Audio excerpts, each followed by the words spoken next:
Olá, turma da terceira série, sejam todos bem-vindos a mais uma aula da UCA, nossa unidade curricular de aprofundamento Pan-Amazônia e os seus conflitos socioterritoriais. Eu sou o professor Eberson Cardoso, sou professor da disciplina de História, mas vou continuar com vocês aqui na nossa UCA de hoje. E eu sou o professor Josino Malagueta, do componente de Sociologia, e vou com vocês aí também na aula de hoje. O nosso objeto de conhecimento da aula é fronteira agrícola e detalhamento Pan-Amazônia, fronteiras agrícolas. É isso aí, pessoal. Então vamos lá para a nossa aula de hoje.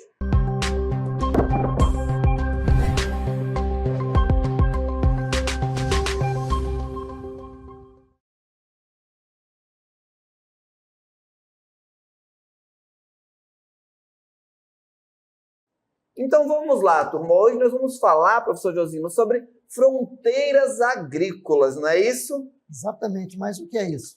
Professor, olha só, fronteiras agrícolas é uma expressão muito utilizada para designar o avanço da produção agropecuária sobre o meio rural. É aquele momento em que essas atividades da produção agropecuária começam a invadir aquelas áreas verdes, aquelas áreas que, de certa forma, deveriam estar ali preservadas, mas por algum motivo acabam sendo ocupadas, acabam sendo invadidas ali para se desenvolver uma produção agropecuária.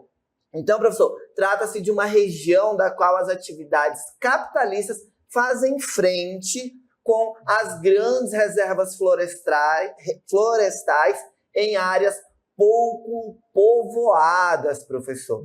Então, isso é o que seria as fronteiras agrícolas. Olha só este texto que a gente traz aqui para exemplificar melhor e para explicar melhor o que são as áreas de fronteiras agrícolas. Olha só, o que diz aí, professor?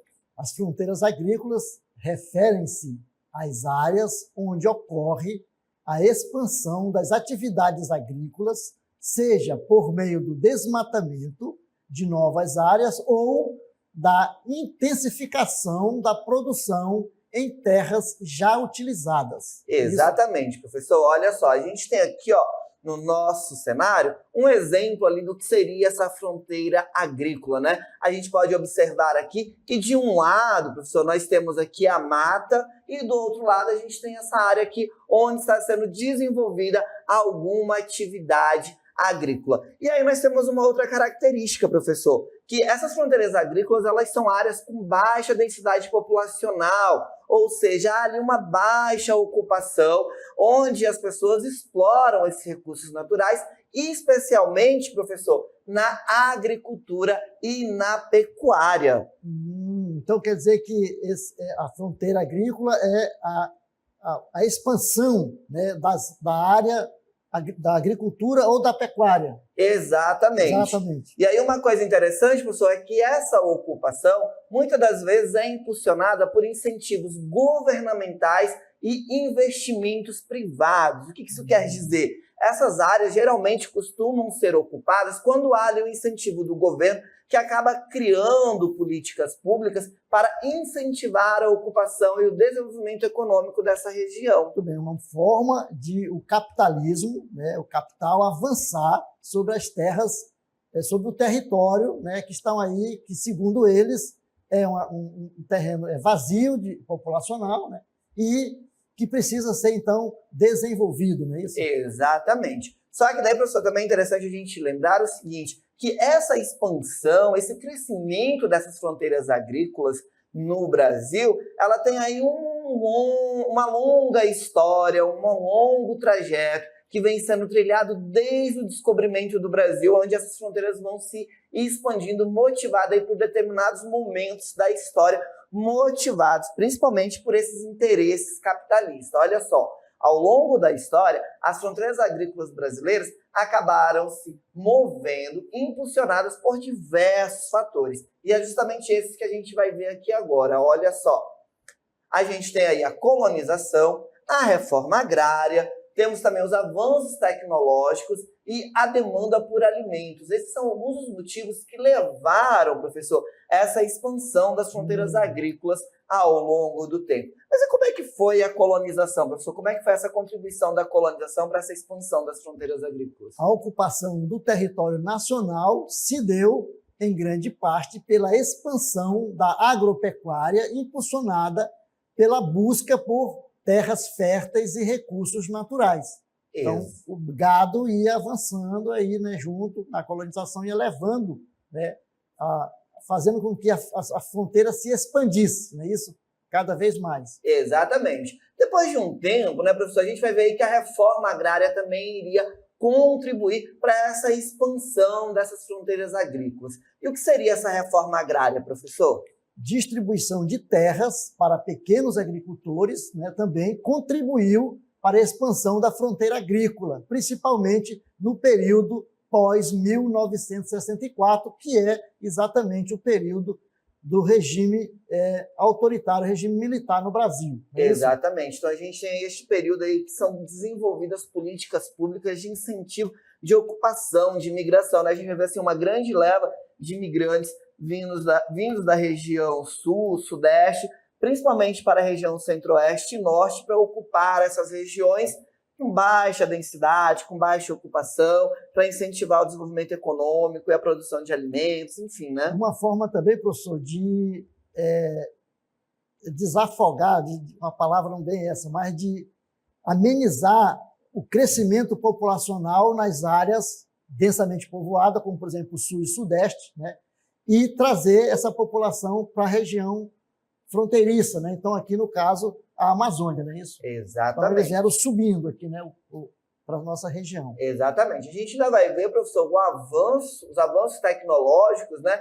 O desenvolvimento de novas técnicas agrícolas, como a mecanização, quando a gente vai ver a introdução de máquinas, do maquinário, incentivando a produção agrícola, o uso de fertilizantes e agrotóxicos, também permitiram a ocupação de áreas antes consideradas improdutivas, que essas novas tecnologias impulsionaram a produção nessas áreas que antes eram consideradas áreas improdutivas. Mas aí também, professor, tem uma outra questão, né, nessa expansão das fronteiras agrícolas, um outro motivo que acabou incentivando, que é a demanda por alimentos, não é isso? Exatamente, que é o crescimento populacional, né, e o aumento da renda da população impulsionaram a produção agrícola, porque as pessoas podiam comprar mais alimentos, não é isso? Levando à expansão das fronteiras. Então, as fronteiras agrícolas são cruciais para garantir a produção de alimentos e matéria-primas para a sociedade, contribuindo para a segurança alimentar e o desenvolvimento econômico, né? Então, a gente vai ver, né, professor, que essa expansão das fronteiras agrícolas, ela tem vários motivos ali que acabaram contribuindo, e ela, de certo modo, também é importante, principalmente por essa demanda por alimentos, por essa necessidade. Você imagina, né, professor, um país do tamanho do nosso, faltar grãos, faltar produto para alimentar essa população toda. Exatamente. Então, as fronteiras agrícolas, ela, de certo modo, é importante para a economia, para a manutenção do país, para gerar rendimento, gerar rendas, enfim. Tem lá a sua contribuição, né, professor? Só que essa fronteira agrícola, a gente vai ver ela passando aí por grandes transformações e avançando, professor, significativamente a partir do século XX, não é isso? Exatamente. Vejam lá, ao longo do século XX, as práticas agrícolas expandiram-se de forma mais intensa para o interior do território nacional, em função tanto da política de marcha para o oeste, implementada por Getúlio Vargas, né, quanto da política de substituição de importação promovida por Juscelino Kubitschek, né? Então, vejam lá, são dois pontos importantes. A marcha para o oeste, que é trazer a população do centro-sul, né, para, né, o oeste do país, dar uma subida com a população, tirar, né, aquele contingente populacional dali, e também a questão da substituição da importação, que é a questão da produção industrial, né, professor? Exatamente, professor. Então, olha só, a gente vai ver que as fronteiras agrícolas, durante o século XX, passaram ali, então, a se expandir de forma mais efetiva e mais acelerada no Brasil, a partir ali da segunda metade do século XX. Olha só, porque neste período nós vamos ver, né, professor, sendo desenvolvidas políticas e programas que seriam implementados ali pelo Estado brasileiro, e isso acabaria se intensificando a partir da segunda metade do século XX. E a gente vai ter vários programas que vão ser implementados aí no Brasil a partir aí da segunda metade do século XX, ali depois de 1964, como foi dito, né, professor? A gente tem um programa de integração nacional, que foi um programa de cunho geopolítico, criado pelo governo de Emílio Médici em 1970. Exatamente. O programa de integração nacional ele tinha como pano de fundo, né, a ocupação, né, do território amazônico. Por quê? Porque os militares acreditavam, né, que esse vazio, entre aspas, esse vazio populacional, porque não é bem um vazio, né, populacional, deixava o país vulnerável para ocupações, né, externas de países, né, invasão, e também a gente sabe que tinha os grupos que lutavam contra a ditadura, e esses grupos eles se formavam exatamente nessa região, né, que a questão das guerrilhas, que nós tivemos a guerrilha do Araguaia, né? Então, para sufocar e para justificar, né, eles então criam esse programa de trazer, né, de criar o tal do desenvolvimento da região. Exatamente, professor.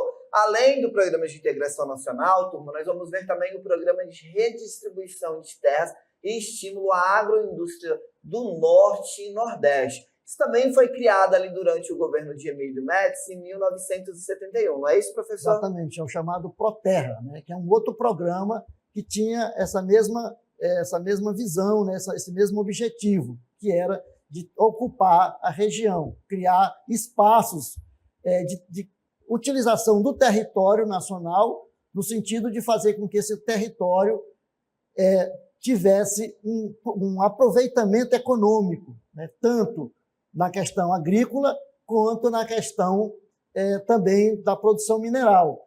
E também no sentido da produção energética, porque nós somos uma região com bastante água. E aí eles achavam que essa região podia contribuir, né, com a industrialização do país, fornecendo energia. Daí a questão da criação das grandes hidrelétricas, né, na região.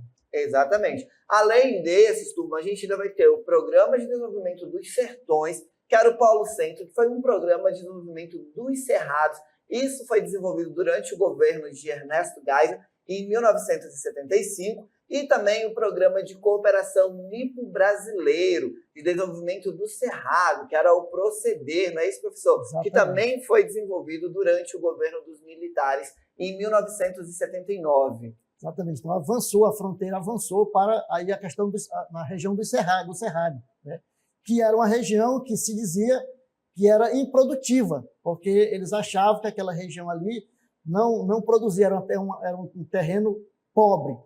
E com aquilo que você falou anteriormente, a questão do uso das tecnologias na agricultura, de fertilizantes, né, de maquinários, eles puderam transformar a região do Centro-Oeste num celeiro, né, de grãos do país. Não é isso? Exatamente, professor, porque antes, turma, desses programas entrarem em ação, serem ativados no Brasil, a gente tinha, na sua grande parte, uma vegetação parecida com essa que nós temos aqui desse lado, olha só. Com o desenvolvimento dessas novas tecnologias, esses programas sendo firmados em parceria com outros países, outros grupos, a gente vai ver este cenário mudando para este outro aqui, transformando a região do Cerrado, que era uma região que não tinha uma contribuição econômica significativa para a produção de grãos, para a produção de commodities ali para a economia do Brasil, mudando, se tornando grandes centros produtores. E essa expansão dessa fronteira, dessas áreas de produção, como é que a gente vê aqui desse lado, vai se tornar muito comum,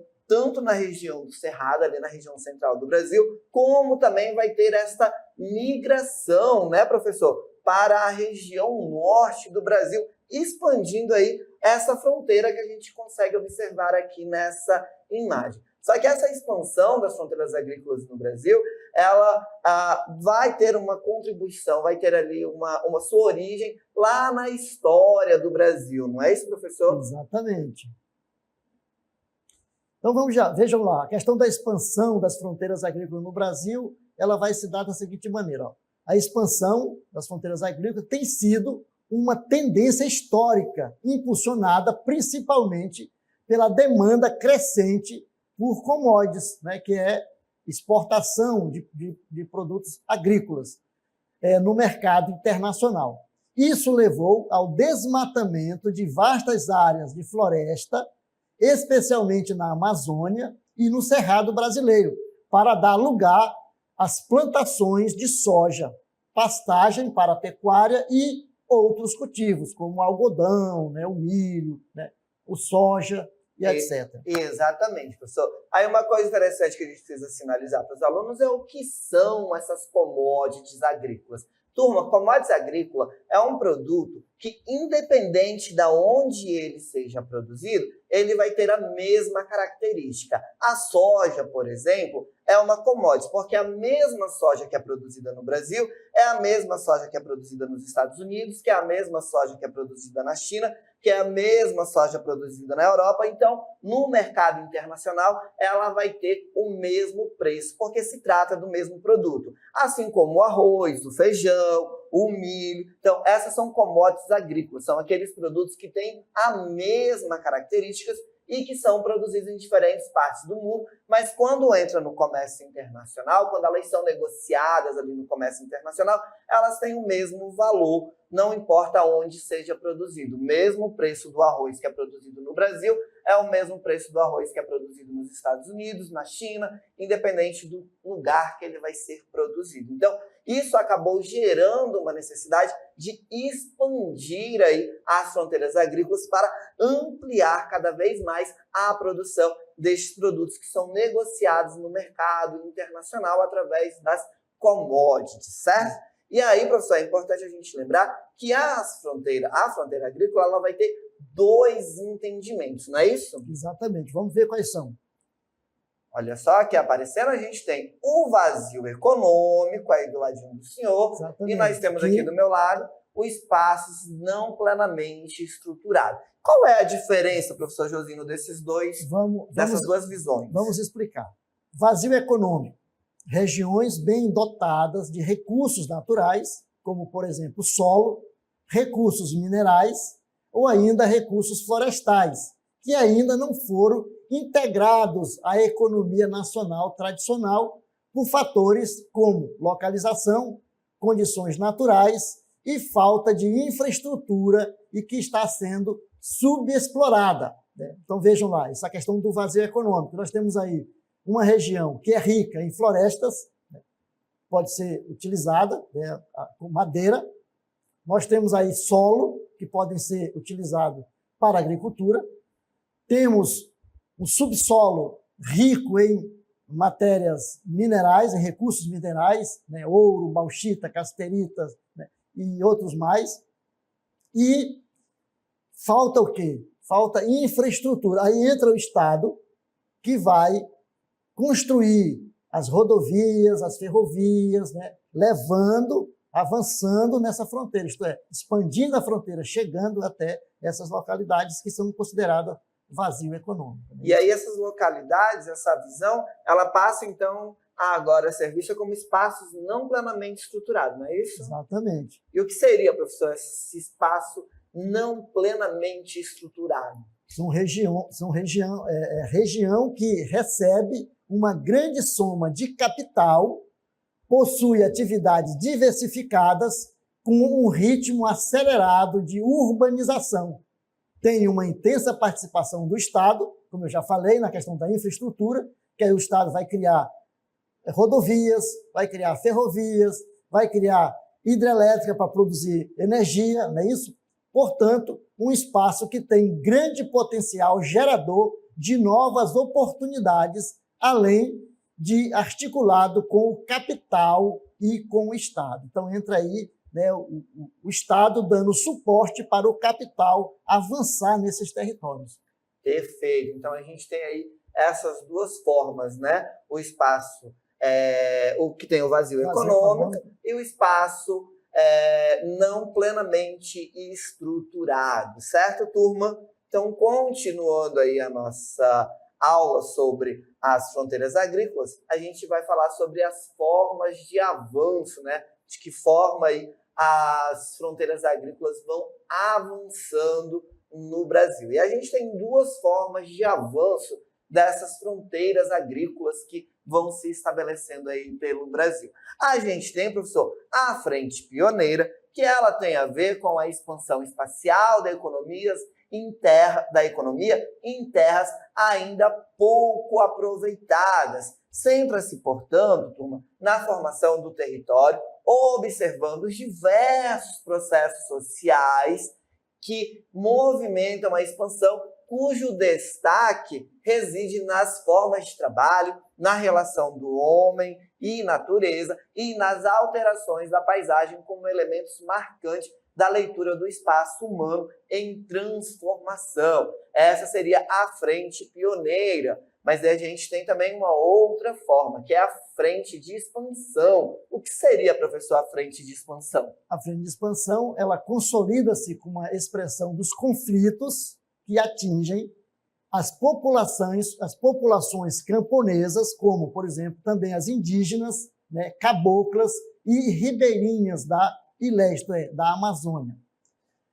Por frente de expansão, entende-se também, ou compreende-se, as áreas onde predominam essas populações e comunidades, cuja centralidade se manifesta com a posse da terra, a terra de trabalho, lugares onde ainda não se enraizou, em definitivo, a sociabilidade capitalista. Exatamente. E também constitui-se, assim, uma economia, né, de pouco excedente, em que o trabalhador rural, eventualmente, efetua as trocas das mercadorias no âmbito do mercado capitalista. Vejam lá, essa segunda fonte que nós chamamos de frente de expansão, ela vai exatamente chegar a essas populações que nós falamos, né? A questão indígena, a questão dos ribeirinhos, porque na visão do capital, essas populações elas não contribuem com o chamado desenvolvimento, não é isso? É preciso desenvolver essa região. Daí, essa questão da frente da expansão para chegar a desenvolver essa região. Não é isso? Exatamente, professor. Só que daí, turma, a gente vai ver que o avanço dessas fronteiras agrícolas, elas acabam trazendo aí problemas para o meio ambiente como um todo também. Ela tem seus pontos positivos, mas também tem seus negativos. E um dos pontos negativos que a gente consegue observar muito claro hoje em dia é o arco do desmatamento, provocado principalmente por causa desse avanço das fronteiras agrícolas. Olha só, o arco do desmatamento é uma região em forma de arco que se estende por mais de 7.000 quilômetros através do norte do Brasil, abrangendo áreas dos estados do Maranhão, Pará, Rondônia, Mato Grosso e Acre. E é considerada a região mais crítica do desmatamento na Amazônia, com mais de 50% da floresta original já destruída. Só para a gente ter uma ideia do problema que as fronteiras agrícolas também, quando não é bem planejado, quando algo não é estruturado, acaba trazendo, não é, professor? Exatamente. Então, vejam lá, a expansão ela é importante porque ela vai trazer desenvolvimento, vai trazer questão da alimentação, né? Vai fazer com que nós tenhamos a questão da alimentação garantida para a população, mas ela traz esse problema aí do avanço sobre a floresta, né? Porque você vai desmatando cada vez mais, e isso vai fazendo com que a floresta amazônica, que hoje, né, se tem uma consciência de que ela é muito mais valiosa em pé do que no chão, não é isso? Se traga agora uma discussão de que é preciso frear o avanço da fronteira. Exatamente, professor. E a fronteira agrícola ela tem a sua importância, como a gente já disse. Por quê? Ela acaba possibilitando o desenvolvimento nacional, ela também contribui com a expansão das ofertas de alimentos e de matéria-prima para a indústria, amplia a capacidade de exportação, aumentando a geração de divisas, que, por sua vez, turma, contribui para o financiamento e importação. Ela também ajuda a expandir o mercado, contribuindo com a ampliação do espaço de atuação do capital e da acumulação capitalista.